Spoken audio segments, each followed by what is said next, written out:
Hi, everyone, and welcome to A Gem of a Secret podcast. My name is Donatella My Secrets. And my name is Coco McGem McHoliday. Hi, Miss Coco McGem McHoliday. How are you doing tonight? I just got back from Denver this morning. Oh, how was that? It was actually crazy because, I haven't been back to Colorado since Christmas, and I was only there for literally, I think, 18 hours. Yeah, it was like a turnaround trip. Yeah, because I just started work and I didn't have time off. Anyway, so I got to see my mom and my niece and my sister. Went gambling, hung out with my mom a lot. It was actually really crazy. I actually think my body likes the drier weather more. Yeah. A little bit. I don't know. Like, the Did you humidity sweat here. less? I did. The Yeah. humidity here is a little intense. And by the way, listeners, the room that me and Donna record in has no air conditioning. No, not at all. The two rooms that surround it have air conditioning, but this room does not. Absolutely does not. And in being in full drag with my bouffant that I'm wearing today. Yes. I'm actually wearing a full bodysuit, so it's very sweaty underneath all this. Because it's latex? Yeah, Because, we had to paint her into it before we recorded. Yeah, exactly. I gotta look good for our listeners. I know you can't see me. Look good for the listeners. But it's all, I feel like when I have like a certain outfit / aesthetic, my voice just exudes confidence, you know? My voice just exudes confidence. Oh my gosh, I love that. So today, remember we're doing this mini-series where we're talking about queer media. Yes.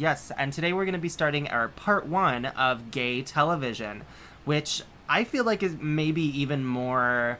The history of gay TV may be even longer than gay movies. I don't know. There's been very, very prominent like gay figures throughout pop culture when it comes to television. Yeah, and so I just wanted to finish off. So I didn't tell Donna this, and I was actually going to surprise her with this. So my mom and I watched that movie I mentioned last time that she wanted us to research, which was The Fortune of Men and something else. Yeah. Or whatever. So we watched that together. Uh-huh. That's not a movie that you watch with your parents, Oh, FYI. God. So I'm just going to briefly explain what it is. All the characters in the movie are gay. Yeah. They're in a prison. And the movie is about gang rape in prison. That's what the movie's about. So there's a lot of gang rape in the movie. So it was like an early version of Oz, the television show. Yeah, kind of. Okay. And so that's fun watching with your mom. Yeah. And it's just about there's one really gay, flamboyant character, and the rest of the characters are somewhat gay. And then there's one straight guy in the prison who everybody's trying to sexually assault. So that's what the movie's about, and that's kind of how it goes until the straight character becomes top of the prison and whatever, and somewhat becomes queer, and then it ends. Huh. So happy birthday. That's how we're gonna end movies. Interesting. Do you remember in Oz when Christopher Maloney, like, his peen showed? I don't, but... Oh, it was so great. His peen Peen, like, full frontal nudity, because it was on HBO. So... Party. And that's the start to gay TV. Oz. Prison rape. Not making light of those subjects, but it really is No. awkward sometimes watching things like that with your mom. Yeah. Even though I love that experience of watching queer media with my mom. Yeah. So let's talk about one of the oldest queer things that are on our list. Anyway, we're gonna talk about soap real briefly. Yeah. Here. So I actually just like kind of recently watched some clips from Soap, and I didn't realize that a prominent actor like Billy Crystal was playing such a like main like gay character in a show. Yeah, it's really funny because, Donatella is like such a effing hipster and immediately pointed out that it was Billy Crystal who was acting in Soap. Yeah.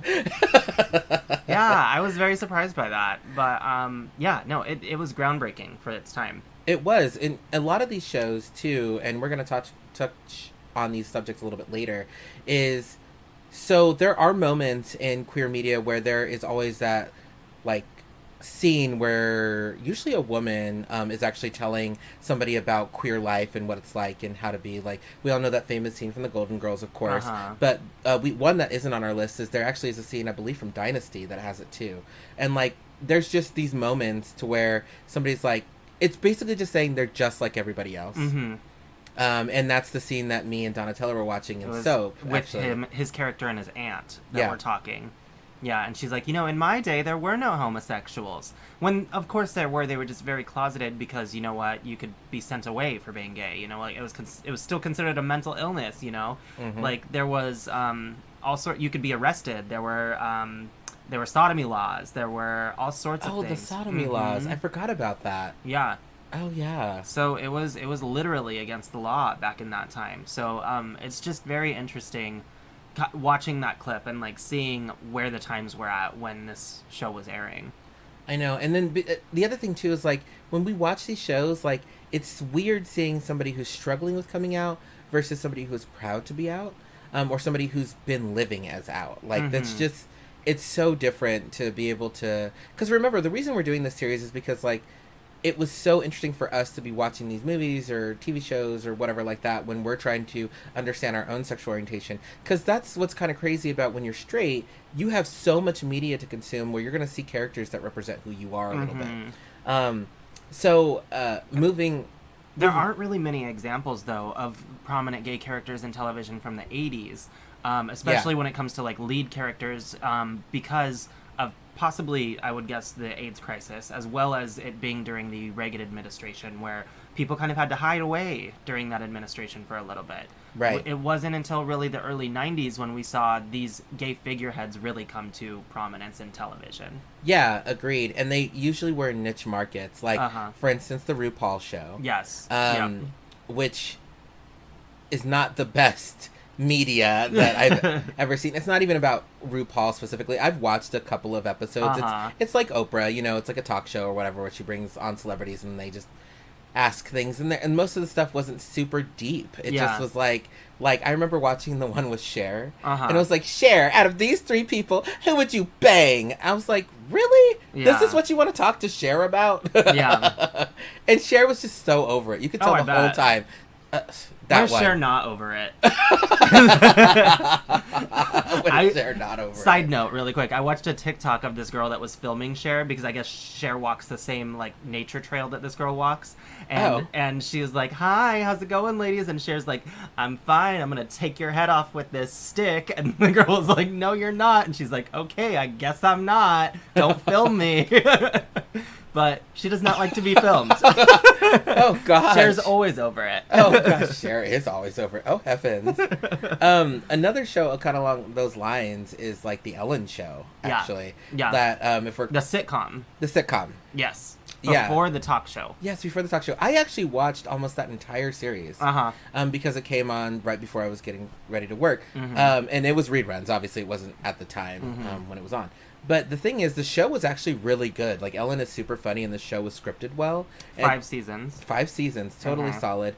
And it did get canceled. Well, Donatella can explain it. It got canceled shortly after she came out because of the backlash that it received. There was a ratings drop, basically, and there were a lot of watchdog groups. Actually, it's happened similarly to Soap, even way back in the day, when Billy Crystal was playing a gay character. There were Christian watchdog groups that basically condemned the show, and so they had to start putting a parental guidance disclaimer before the Ellen Show, before every episode, because of the fact that there was a lesbian character that was being portrayed on television.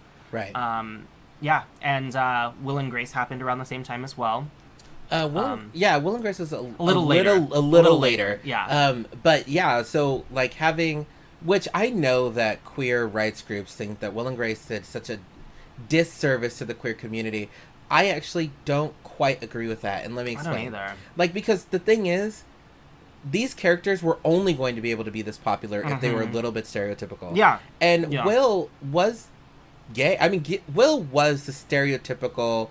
not flamboyant gay man. Like, made gay jokes every once in a while with his gay friends, was super straight in the office. I mean, it's kind of the life I live today. Yeah.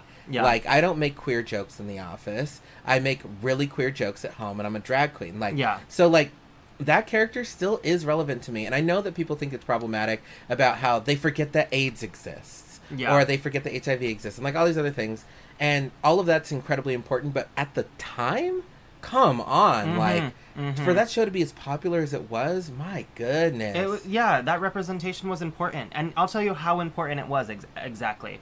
I remember watching whatever network it was on that Will and Grace aired, Mm-hmm. And my family was watching some other sitcom or some other TV show, and there were commercials for Will and Grace.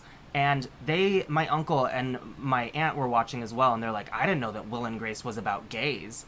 And it was really like my first like taste of what it was for people in my small little home city of Grand Junction to have exposure to gay media.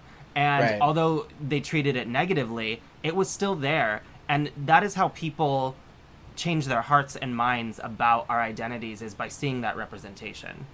Yeah, it is true. Like, Uh-huh. I always believe, like, in my activism, I always say, the best way to change somebody's mind is exposure. Yeah.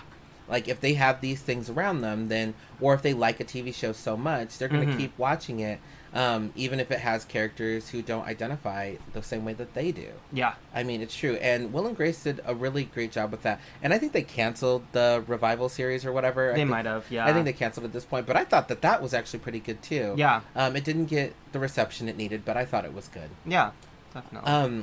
So moving kind of like down the list, I kind of wanted to talk about one of my favorite series a little bit, which was Queer as Folk. Oh, so good. So Queer as Folk, so I know we talked about in the movie series that Mrs. Doubtfire might have been my exposure.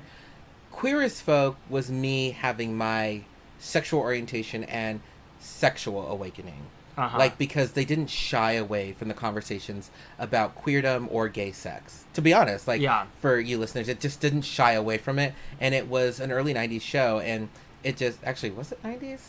I would say it was 90s. Yeah, I'm pretty sure Queer as Folk was 90s. It might not have been early 90s. It might have been like more- 90s to 2000s. Yeah. But it was on for a long time, and the characters, the funny thing is I watched it again recently. Uh-huh. And, like, when I was younger, I did think that Justin was, like, hot, like the youngest kid in the show, like was super hot and whatever. And now that I'm older, like Ted, who was like the not as attractive one, who had a stable job, I'm like, ooh, Ted's like kind of attractive. He's like, got shit going for he has a him. job. Like, He got money. he got money. Yeah, like no, and seriously, Queer as Folk it changed the effing game. It Yeah. just really did. Yeah. Yeah, and then following Queer as Folk, you had reality shows as well on TV, like Queer Eye for the Straight Guy, that really brought gay representation to Middle America, because that's essentially what it was, is they were going to these basically like towns and giving makeovers to these straight men. And introducing them to, like, some of the times their first gay person they've ever seen, you know, and showing them kindness, and showing that queer identity and straight identity can coexist, and that we can get along, you know. Yeah, it did.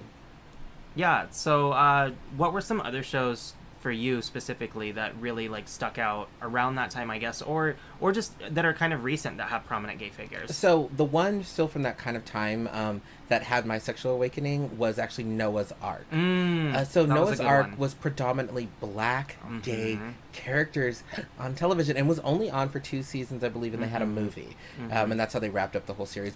And I know it didn't get rave reviews or whatever, but having black gay characters, are you kidding me? Like, So important, It was that so representation. important. It was so good, so important. Like, it was just such an eye-opening experience that I just absolutely love. And here's the thing, though. None of the characters in the show felt like me, per se.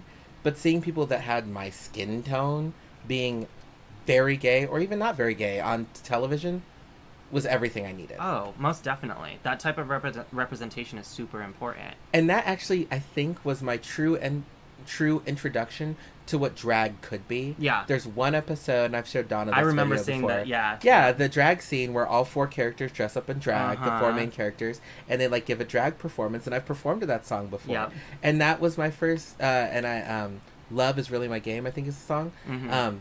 So good. So good. I Yeah. just had to say that. Yeah.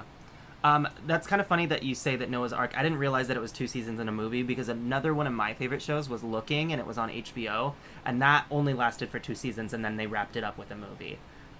So it was really interesting. I didn't realize that it had the same trajectory season-wise as Noah's Ark did. But it took place in San Francisco, and it had just multiple gay characters. Not the most diverse cast. It had Jonathan Groff in there as the main character.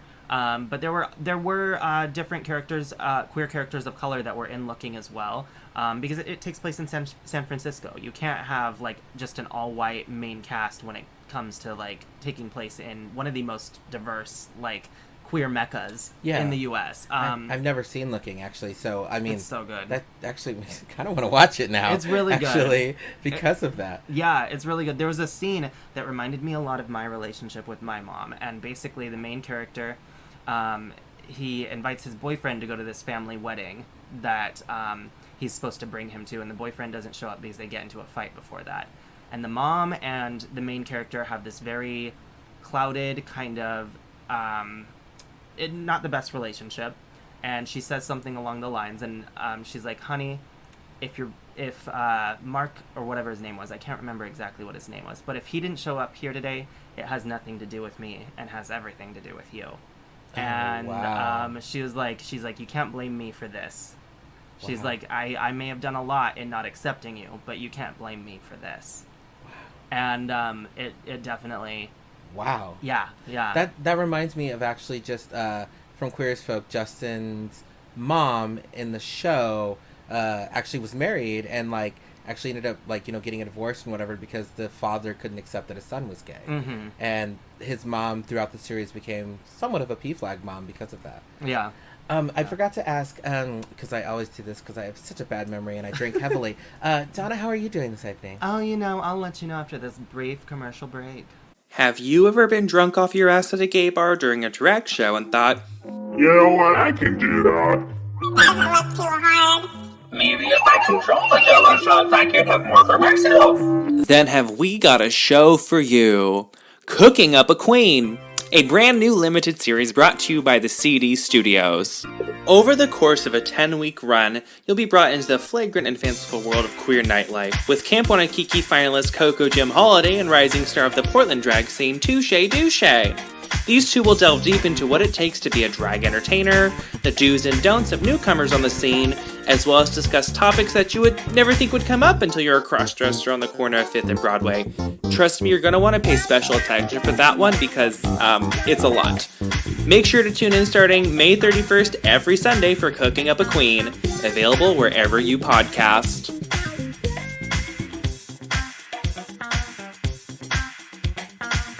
It's a podcast with Coco and Donatella podcast. Tune into what they tell you podcast with Coco and Donatella podcast. Well, I'm feeling very prideful because we're talking about queer representation on television. After we've talked about all this gay representation, I mean, we mentioned Ellen a bit earlier. Let's talk about some of the prominent lesbian shows. So, to talk about something current and something past, I actually just finished watching the entire first season of L Word Generation Q. How does it compare to the original? I like it. I don't know how you feel about it, listeners, but I like it. Uh-huh. I think it's so good, and it has enough of the original cast and enough new characters, and the storylines intersect so well, and it's just... So the L Word, in my opinion, the storyline in L Word is so much better than Queer as Folk. So at the time, L Word and Queer as Folk were obviously being compared because it was, you know, gay males, lesbian women. Like, it just, that's how they were being compared. And I actually did think that the L Word was a better story throughout the whole thing. Yeah. And the sex scenes were a little bit more sensual and lovely. And I think that so I'm going to tell you, listeners, my favorite character is Bet. Screw anybody who doesn't like Bet. I love Bet. I thought you said Jenny was your favorite character. God, hell. Good heavens, no. And Helena was my second favorite. But, Nice. no, so L Word and L Word Generation Q were just... They don't shy away from difficult subjects that I felt like Will and Grace shied away from. Like, Yeah. Obviously, L Word is a little bit more of a drama. It's not, like, supposed to be comedic or whatever. But Uh-huh. L Word, if everybody remembers Dana, like, she died of breast cancer. Complications due to breast cancer in the show. That was such a powerful Yeah. storyline. And the way they bring it back in L Word Generation Q is that when Shane comes back, she buys a bar and they call it Dana's. Oh, that's cute. It's so good. It was good tribute. Yeah, to it was. the- It yeah. paid good tribute, and they didn't shy away from a difficult subject. And then also the new series talks about drug abuse. Yeah. And it talks about queer kids and like many queer people today always like are trying to help the youth or queers that are in homes and stuff like that, in those group homes. And there was a scene with Bet, because she's running for mayor in Delaware Generation Q, where she's talking to queer youth, and they were just like, it's cool to see that we might have our first lesbian mayor in whatever city she lives in. And Bet was like, yeah, she's like, there's no difference between us. Like, pretty Yeah. much, like, it was such a good, powerful scene that if I could have watched Over Generation Q as I was growing up, that scene would have made me bawl. Like, Yeah. it just would have got me, because I wasn't super closeted. I knew who I was, but I didn't, like we talked about for this entire miniseries we're doing, I didn't see the representation that I needed to see to make me have a well-rounded, like, queer experience growing up. Yeah, yeah. And so, yeah. So speaking of another lesbian show that actually just recently ended in this past year or so, I think it was 2019 is when it ended, Orange is the New Black. Orange is the New Black, which I still Yeah. haven't seen the final season yet.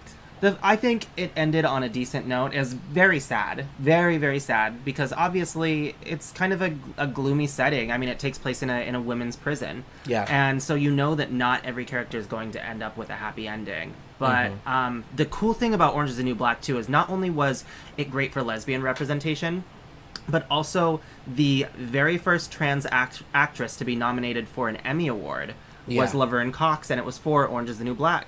Yeah, Laverne Cox is amazing in that series. On top of the fact that Laverne Cox actually doesn't shy away from talking about her transness in the sense of how much drag queens have helped her out and like and who her and like in her identity. And I saw her on a bunch of talk shows talking about it. Yeah. And I think that was obviously really brilliant versus obviously Caitlyn Jenner, who did technically have a series that we are not going to talk about on this show. No, it was short-lived. It was short-lived. Like, what was it? I Am Kate. I Am Kate, yeah. Yeah, so we're not talking about that. But like Laverne Cox was great. I think the cool thing about Sophia, her character's arc on Orange is the New Black too, is that it shows the struggles of identity when it comes to trans individuals that are put into the prison system. Basically, like, they are dehumanized a lot of the time and treated awfully. And like, there was the parts when she wasn't able to get her hormones because they were basically saying that it was a medication that wasn't necessary for her while she was in prison. And Yeah. and she had to go through that journey where, like, you can't imagine what it's like to be taking something every day to complete your identity and then have it stripped away from you because you're in prison. Right, and they talked about the wig scenario. Uh-huh. Like throughout the whole series, they did kind of paint that the hair that Laverne Cox is wearing in Orange is the New Black is actually her hair. But when she gets when they do her full storyline, when she starts having negative moments, Yeah. obviously they take her wig away Yeah. because she's not allowed to have a wig in prison. Yeah. And it's just her natural hair, the hormones thing that Donatella just talked about. They even had, so Laverne Cox has a twin brother. They had her twin brother playing her pre-transition in That the was storyline. cool. That was really cool. So it was Orange is the New Black is a very groundbreaking show for that reason specifically, but also it does have some awesome lesbian storylines in it that deal with also the prison industrial complex and Yeah. those types of issues. and bisexual characters. bisexual characters too. People Like- that are questioning their sexual identity. Yeah, they made sexual orientation truly be that fluid model that we think it is. Uh-huh. Like, because people were like, oh no, like, I'm still into men, but like, sex is kind of sex a little bit. Yeah. To a degree, like, they made sexuality a little bit more fluid, and I really appreciated that. And obviously, that was one of Netflix's big hitting shows. It was. To show that Netflix could do TV shows. Yeah. Yeah. It changed the game completely. And also, and I didn't even remember this, but technically the main character in the show is a bisexual woman. She is. Piper is bisexual. Yep. Starts out with a husband. Starts out with a husband, and and the whole thing is about her relationship kind of like with Alex. Like, and I think Alex is the one in real life who wrote the story, right? Or No, It wasn't- there was an actual Piper. oh, was There it was an actual Piper that wrote the story. So Genji Cohen, the creator of Weeds, was also the creator of this series as well, but it was adapted from, there was an actual Piper that went through prison and kind of experienced Okay. that. So sorry, I got it wrong because I thought the real life Alex is the one who No, it was story the real based life off of. Piper. Okay, Yeah. that makes more Mhm. sense. Okay, so moving on, because I did want to talk about this as we're talking about kind of the lesbian storylines, because it kind of comes up more so with lesbians than it does with gay men. Yes. Which obviously F the patriarchy because of this, but the bury your gays trope. Yes. For Yeah. our straight listeners out there, let me explain what this is before I talk about some series that this happened in. So, the bury your gays trope is where it is usually a lesbian couple is healthy and they're thriving and they're happy, and then their partner dies. Yes. Like, even if it's a show that doesn't even have a lot of death. Yeah. Like, the partner just out Dies. of nowhere. They just- kill off the gay character. And Yeah. just so our listeners know, a huge spoiler alert is in effect right now because we are going to be talking about some major plot points and major deaths of queer characters in a couple of shows right now. So the example that you bring up, well, I'll talk about mine because it came before this one. Yeah, mhm. So my very first portrayal of gay characters that I remember on TV, because it was my favorite show as a kid, like elementary school, I ran to my parents' back bedroom while they were watching whatever they were watching in the living room to go watch Buffy the Vampire Slayer. And Willow and Tara were the very first like lesbian couple I ever saw portrayed on TV. I was so excited to see that portrayed, and it ended up that they were, you know, together and happy for a number of seasons, and Tara ends up getting shot and killed in the series, and it was devastating, and I It didn't was devastating. understand why. I cried so much when it happened, and it was so devastating to all the viewers that were fans of that show. It was like a ricochet bullet too. Uh-huh. It was like It was just so happenstance that the scene occurred in this way. Yeah. And I do remember the scene so specifically because I was like, even before, because this is kind of even before people talked about bury your gays actually Yeah. at that level that they do today. Like, it's just like they just couldn't let them be happy. It's like we have straight people are allowed to be happy, but if you're gay, your partner will be killed. Yeah. Like, what kind of message is that sending to those queer kids watching these shows? Yeah. As Donatella was saying, it was devastating. And as a gay witch, I was devastated. Yeah, it was very devastating. It was. Yeah. And so mine is actually from something a little bit more current that's on today, is the 100. So there is a scene with the main character who is like, she starts dating a woman, actually, like the leader of this tribe and whatever, and they sleep together, and I was so excited. I was like, oh, she's bisexual, cool, like, this is so great, like, I love seeing this scene.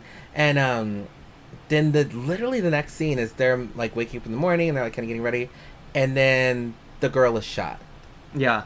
The girl that the main character slept with is shot, and she dies. Yeah. And I thought that they'd, like, you know, they'd heal her or something like that, and no, she died. There was a certain level of outrage over that online, too, after it happened. Yeah, there was, and this is what killed me. The writers and authors and directors of the show said, we didn't know that the bury your gays trope existed. Like, we had written the story this way specifically, like, because we wanted the character to go through this pain and blah, blah, blah. We didn't even know. And I think that is actually just as problematic. And it is a trope because there are many other examples of this, but the lesbian ones tend to be a bit more prominent when it comes to thinking of the bury your gays trope. Yeah. You see it. Technically, it was a little bit in the L Word, Yeah. even. So, Yeah. I already mentioned, so it is a spoiler, in L Word, the original series, Dana dies, right? And it's actually her and Alice were together at the time. And then, out of nowhere, there's complications, and Dana's now dead. Yeah. And Alice is devastated. And I just really wish that writers would not use that because the L Word is not about death. Yeah. Like, it's not an action, like, the 100 people die all the time. Yeah. Even though this was really shocking. And Buffy the Vampire Slayer, people die all the time. But with the L Word, it was like, it's just like, why did we have to include this? I get it was a powerful story. Don't get me wrong. Breast cancer is a powerful story. But you also want to see queer characters being happy and healthy in relationships too. Like, and it drives me crazy when we can't do that. And then if they are happy and healthy in a relationship, it's like a sideline story. Yeah. Like, they're like, oh, that's not interesting enough that they're happy. Like, Yeah. God. And the crazy thing, too, is that okay, so we're going to be talking about coming-of-age gay teen television in the next, in part 2 of this episode. Even in those coming-of-age gay teen shows, there's 2 shows specifically on our list that I'm looking at right now that have bury your gay storylines in them. Oh. Yeah. Yeah, Yeah. I'll be interested to know what they are. Yeah. Well, one is a straight television show that has a prominent gay character in it, and they are gay teens, and one of them dies. And then the other one is known for having multiple deaths of characters in it, and kind of having certain things like that happen. And in the other one, it's actually a trans character that is killed. So, yeah.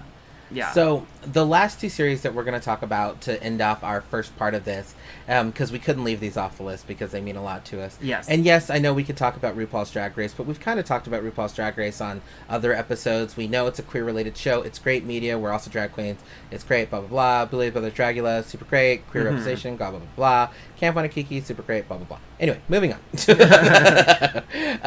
We want to talk about Sense8 and Pose. Oh my gosh, so good. And so current, you know. It sucks that Sense8 got canceled. That is some bullshit. The Wachowskis know what they're doing when it comes to creating media, obviously. I think that representation, there's a trans lesbian character that is in Sense8. Oh, so good. That character, by the way, is also in L Word Generation Q. Oh, really? As a bartender, yeah. Oh, yes. I remember watching it with you and seeing her. I was like, oh, wait, she looks familiar. Yeah. And I love that the first scene with her is her talking about how maybe trans should be pulled out of LGBTQ because, you know, it's a gender identity, not a sexual orientation. And somebody, like, throws, like, a drink in her face or something at a Pride festival. Like, and the first scene is her first scene is with her, you know, POC girlfriend, you know, having sex with her with a strap on. And it just... It was the most iconic way to start this series. Yes. I was just like, yes, this is a series I'm gonna love. And also in the first episode, there's like that turf that like confronts her at the Pride Festival in San Francisco. Yeah. That you know, and so you get to see kind of like that aspect of it. But Sense8, it just obviously the LGBTQ representation, the queer representation in that show is off the charts because it's made by incredibly talented queer directors and producers. So. Yeah, I actually I haven't watched the Sense8 movie I think they created a Sense8 movie to like kind of wrap everything up. Yeah. I refused to watch it, and here's why. That show meant more to me than those writers could even understand. And I get it. Sense8 must have been a really expensive show to film because it was on location in 8 different locations. Yeah. I get it. It must have been super expensive to make that show. But it was so impactful to me as a queer person. Yeah. And they did get a lot of complaints when Netflix is like, we have to get rid of some of these shows, and we're sorry. Yeah. So they did make the movie. I haven't watched it yet because I just can't have it be over. Yeah. I can't. And next, we're going to talk about the iconic show that is taking Netflix by storm. It originally airs on FX and is created by Ryan Murphy, the creator of Glee, the creator of American Horror Story, and that is Pose. Pose, darling. I've actually only seen the first season. I haven't watched the second yet. Oh, it's so good, the second season, I need to watch it. I'm also just... Those shows are really... They have heavy topics. They do. And even though I love a heavy topic show, don't get me wrong, but like it's really... It's hard for me to watch. I got to be in the right mindset. It's like watching Empire, for instance. We didn't talk about Paris is Burning in the movies episodes, but Paris is Burning, iconic ballroom documentary from the late 1980s, early 90s. A lot of the characters in that documentary have parallels to the characters in Pose. And a lot of them are based off of those mothers of the houses or those prominent figures that competed in the ballroom scene back in that time period because that's when it takes place. Yeah. And that's another show that we do have on our list is Legendary, which is about ballroom culture and whatever. It's the reality TV version of Pose, basically. Yeah, it is the reality TV version of Pose. And I think they created it in part because Pose did do so well. Like, because the fact is Americans want to see... They want to see real stories. They want to see trans characters not, like, just constantly... Trans characters of color. Trans characters of color. That started ballroom. That started these movements. That, you know, that were the ones who were the movers, the shakers, the ones that created this type of scene back in that time that really just, like, created the lingo that we have today as queer people. The dance moves... that have been taken from these cultures. Yeah. All of it started with ballroom. All of it started with these Black and Latinx performers, seamstresses, dancers, entertainers that really just like deserve more credit. Agreed. And the thing is, like, Hollywood believes that a black character who doesn't look like Beyonce will not make enough money. And to a degree, I bet for a certain portion of time that was true, because we created a culture to where the thing that was celebrated was like these white movie actors and whatever like that, these cis white heterosexual movie actors, and then now they're saying, they're like, if you give us something different, like, people will appreciate it and absorb it. Like, Pose is just such a great experience to see all different types of POC, in prominent roles. I mean, even, for instance, not on our list, obviously, like Black Panther, like, did so well in the box office. Like, being able to really give the audience not necessarily what they're asking for, at least try it. Yeah. At least try it and see what happens. Try these shows. If it bombed, it bombed. Like, if Pose bombed, it bombed. Yeah. But it didn't. It's an amazing series. Legendary is an amazing series, and it's showing truly, like, I was just saying this on my Facebook today, Legendary shows what black folks actually look like. I've never seen a TV show that shows what black folks actually look like. Yeah. Ever. Like, black folks are so whitewashed, even when they're portraying black characters, and even, like, a slave movie. Just, like, they're like, why does that black slave look like Beyonce? Like, what's, like, seriously, like, why is her skin perfect, and why is her hair blowing in the wind all pretty? Yeah. Like, Legendary, they look like black people. And a little bit with Pose, too. Pose, obviously, it's still, like, trying to, like, it's glamorous. It's, like, ballroom culture and all that stuff. It's great. And these characters have done a lot of work to, be in ballroom like they did in the old days. But, like, the one thing that I wanted to bring up is, like, I just love the realness and the chance that Hollywood and TV studios took on trying to make these things work. Yeah, and having a primarily trans woman of color, like, cast on a show is groundbreaking. Oh, yeah. Having so the lead actresses all be trans women of color. It's something that you don't see, that you've never seen before. Exactly. And that representation is so huge. And it does, I don't think that it makes up for Ryan Murphy's previous poor representation of trans women in his career, but he's definitely doing better things by having Pose be as prominent and groundbreaking as it is in today's age, Yes. Yeah. Agreed. And I know that some of our straight listeners or our cisgender listeners out there will wonder why this is so important. And I'll explain. Like, if trans people were allowed to play cis roles, then it kind of wouldn't be as big of a deal for them to cast all these trans actors in a TV show, because the market would be full of diversity and equality. Like, how I present for this character, and if I do it well, then I should be cast the part. It shouldn't matter what my gender identity is. But it's not that way. Like, they will, like, they just try to do it again with Halle Berry. They tried to cast her as a trans man, I think, in a role, and she was so excited to try to, like, explore that and see what it was like. And they're like, no. Like, if you won't let trans men or trans women play certain roles, you can't just give them to the cis people. They were trying to do it with Scarlett Johansson, too, recently. Yeah, they did try to do it with Scarlett Johansson. And I don't think did the Danish Girl ever come out? Oh, no, the Danish Girl did with Eddie Redmayne. Yeah. It did come out? I thought it didn't. I thought they canceled that one, too. No, Danish Girl did come out.